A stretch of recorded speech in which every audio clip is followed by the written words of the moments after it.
Hi, and welcome to Orlando Lady Bus. I'm Diana, and I am here today with Emily Hsu, and she is a production coordinator at Leica. Yeah. And can you tell us a little bit about what that is and what you do? Sure. So as a production coordinator, I support and sort of manage the schedules of the artists. And more specifically, I am a production coordinator for the puppet department at Leica. And so that really covers a lot of different departments that are involved in making a puppet. So modeling, sculpting, creating the hair and the costumes and the internal structure of the skeletons of the armatures, and casting and all those materials that go into making a puppet. So a lot of people have to be involved in creating our beloved characters. And so I kind of help to keep the pieces moving along together, and you kind of see big picture, and all these little people are doing like the little pieces, and you're like, here's what the big picture looks like. Exactly. Wonderful. So, how did you get a job like that at Leica? It's always a case of who you know, and this is no different. So I had a couple of internships while I was in college, and the first of those internships was at a place called PDI DreamWorks in Redwood City, California. And so from there, I met a lot of people along the way, and I noticed that one of them had moved up to Leica in Portland and was working there as an artist, and I saw that there was an opening at Leica, and so I reached out to him and then said, hey, like, I see that you're here, can you pass my name along? And really from there it was, it started, and then you get a call from a recruiter, you have your meetings, and so then I started my Leica journey as an assistant to the head of production and a producer on Hsu and the Two Strings. Oh, yeah, awesome. And then 2 years later I moved into this position. Wonderful. So, what is the best part of organizing the production?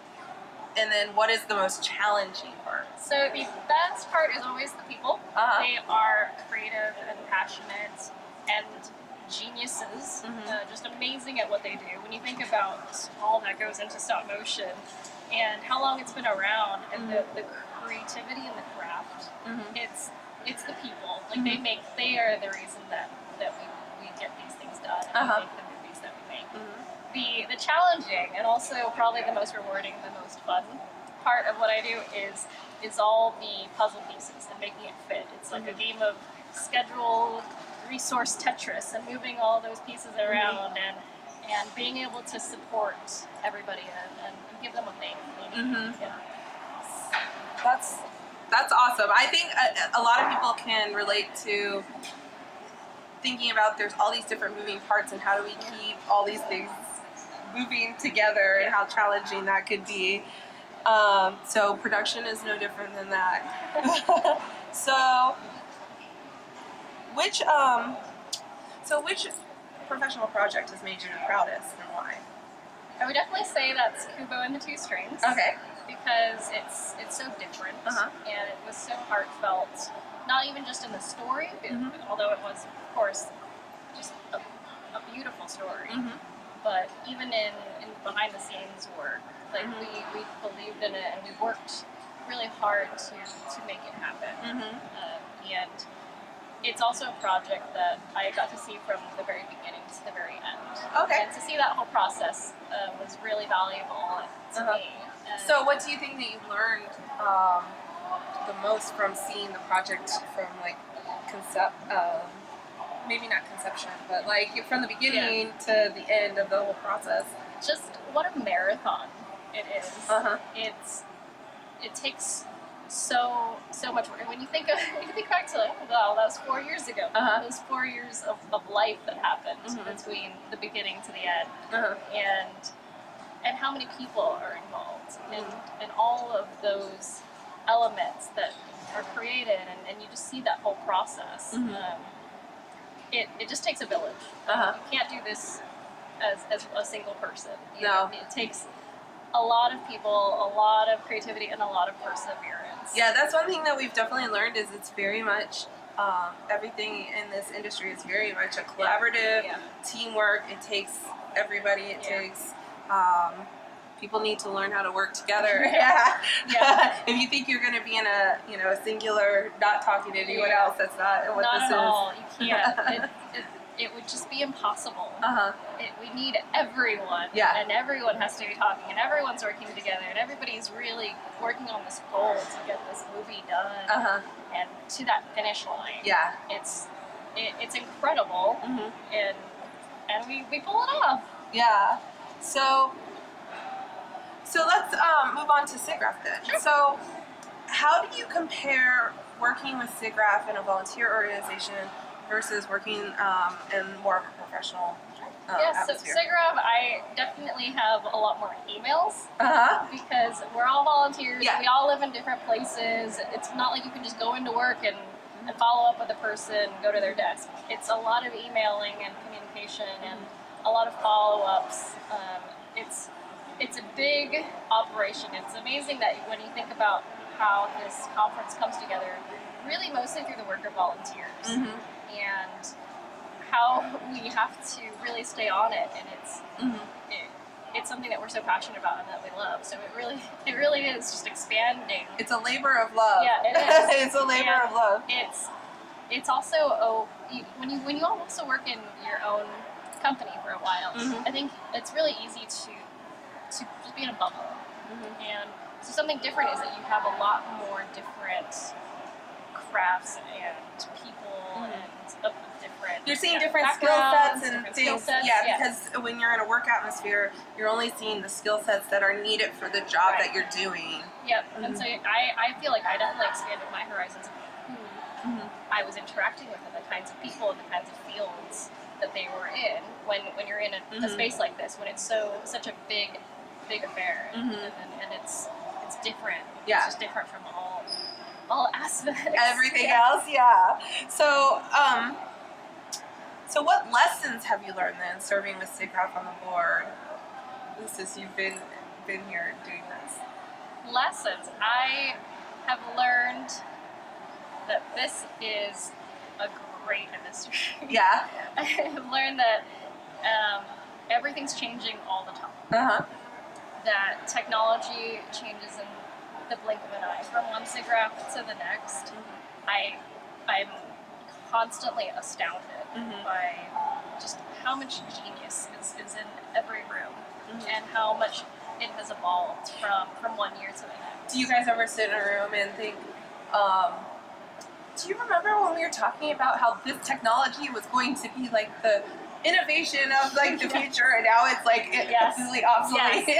Those conversations happen all the time when we talk about any kind of technology, and we're like, oh yeah, this is going to be the next big thing. Or when we talk about years ago and what these different kinds of technologies and projects were, and now it's like it either has grown above and beyond anything that we could have thought of, or it was something that even if everybody thought it was going to be the next big thing, It has it, So you never know what you're going to get. Oh, I totally understand that. I can imagine there's probably some crazy things that you've seen over the years that just, man, if that hit, that would have been really cool or something like that. So,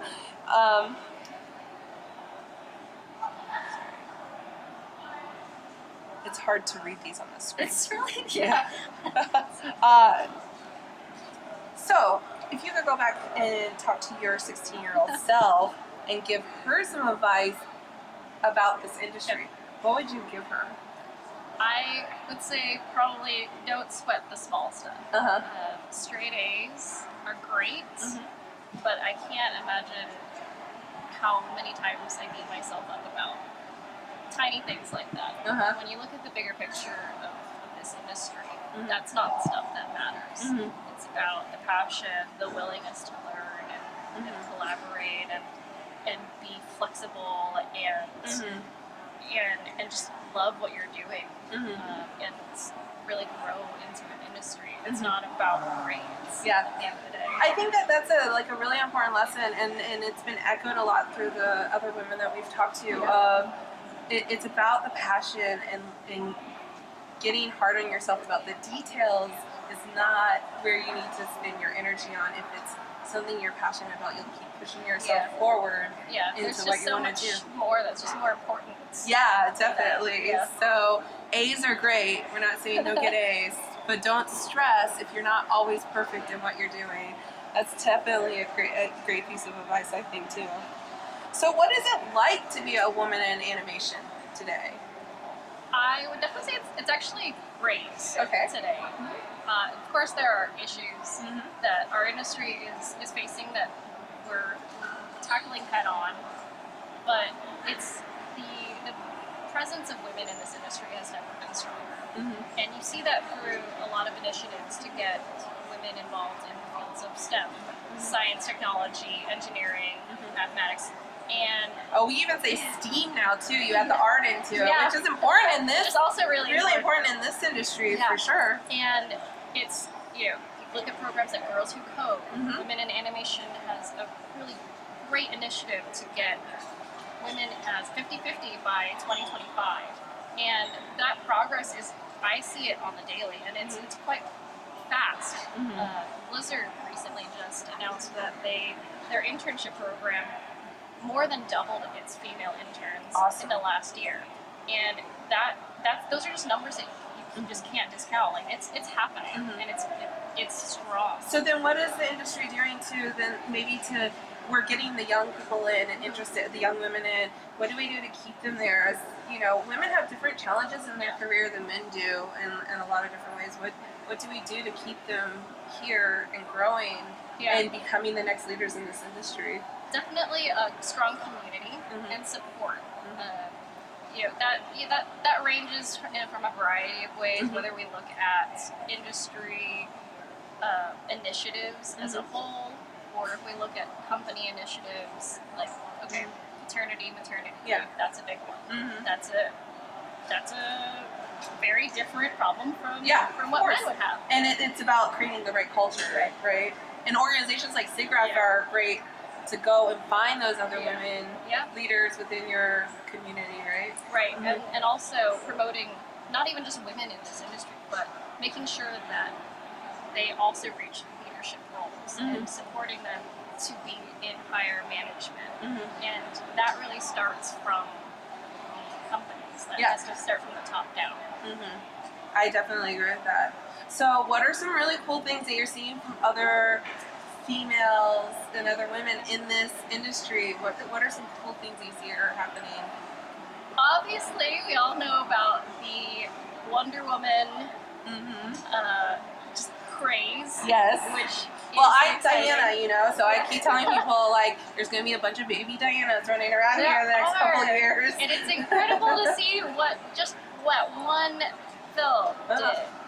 And Patty Jenkins was the director, and she's going to be directing the sequel, and I hope to see a lot more projects like that.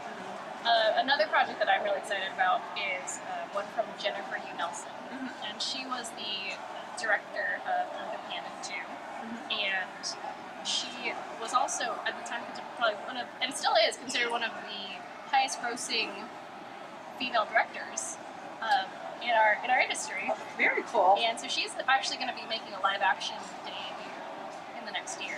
Nice. And so that'll be also something to watch out for. And then on the smaller film side, I'm excited about this project called Breadwinner, coming from a studio called Cartoon Saloon. And it's directed and produced by women.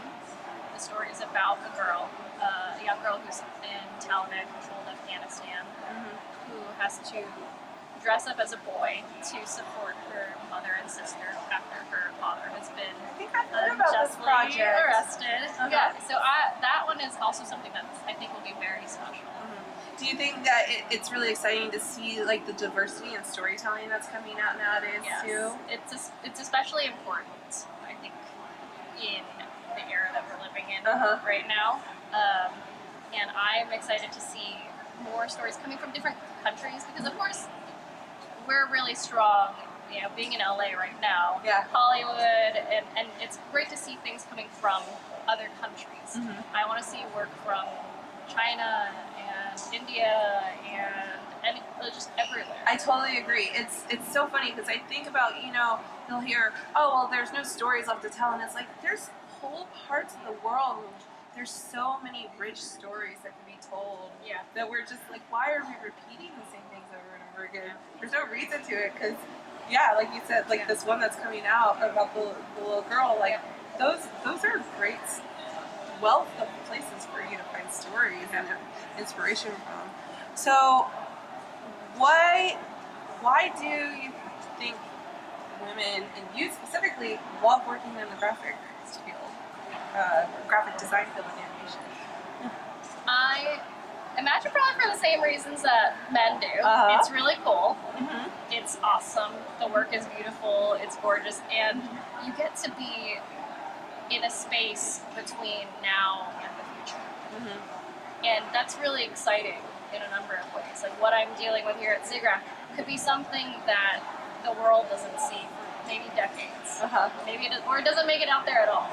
But we're experimenting, we're doing research, we're educating, we're experiencing things on all levels here. And that's something really special that I think appeals to the curiosity. I definitely agree. You know, being on the cutting edge, like that's not just men's work. It's women's work too. And it's funny. There's a woman who runs Girls Who Code in Orlando, and she was talking about when you're not part of the structure that's being created, then you're constantly fighting against it. So to be on the forefront of like all of these technologies and what's being created and having pieces of a say within that is really important to be in those spaces. So I like what you said, between you're on the edge between now and the future. Like that's a really great concept. That's where we want to be as women. So hopefully, in the future, we're gonna definitely be there. Yeah, we're definitely gonna be there. We gotta get there. Yeah, exactly. So, so SIGGRAPH is the leading convention in this industry, but what features do you think attract women? Because from what I've heard from a lot of people, there's more and more women coming to these conferences over the years. So you even said at the beginning of the interview that you're seeing more women coming. So what do you think is attracting them now to the industry or to this conference that wasn't attracting them before? I mean, SIGGRAPH has always been a one-of-a-kind conference, and I think it's really understanding and realizing what it is. It's a place where tech, art, education, research, the fun and the professionalism and all these things collide. And I think once you start to get more women interested in the field, and then they actually find out what SIGGRAPH is. And this is not a convention that everybody dresses up like Slave Girl Leia or Sexy Batman or something like that. And there's nothing wrong with that. But this is a conference where people from all backgrounds, diversities, genders, it's very international, it's global, it's all-inclusive, where a lot of people come here and they have great discussions. It's about the work, it's about what you're creating. And I think that's when you have a conference that focuses on that, on the work, then it really speaks to everyone. Because if that's what you're interested in, is the work, and how do you get to do the work, and how do you get to do the things that you love, which I think that's what's attracting them, right? They're realizing that they can love it too, and participate in it, and be a part of it, and I think that's so important to have these things here for women. And the conference is giving extra pieces. You have women, you have technology conferences, or you have women panels about being a woman in the industry that are at this conference. So there are things here for women and to connect with other women in the industry. So I think that those are great things that the conference is doing. We've got the women in tech panels. We've got networking events just for women, and it's a great place to meet other women who are interested in the same things that you are, and you start to build a stronger community around it. And I hope that there's some great collaborations that come out of those meetings with you guys. But that is all the time that we have today. So thank you so much, Emily. I appreciate you being on the show. And thank you guys for joining us today. And we'll catch you next time. Bye.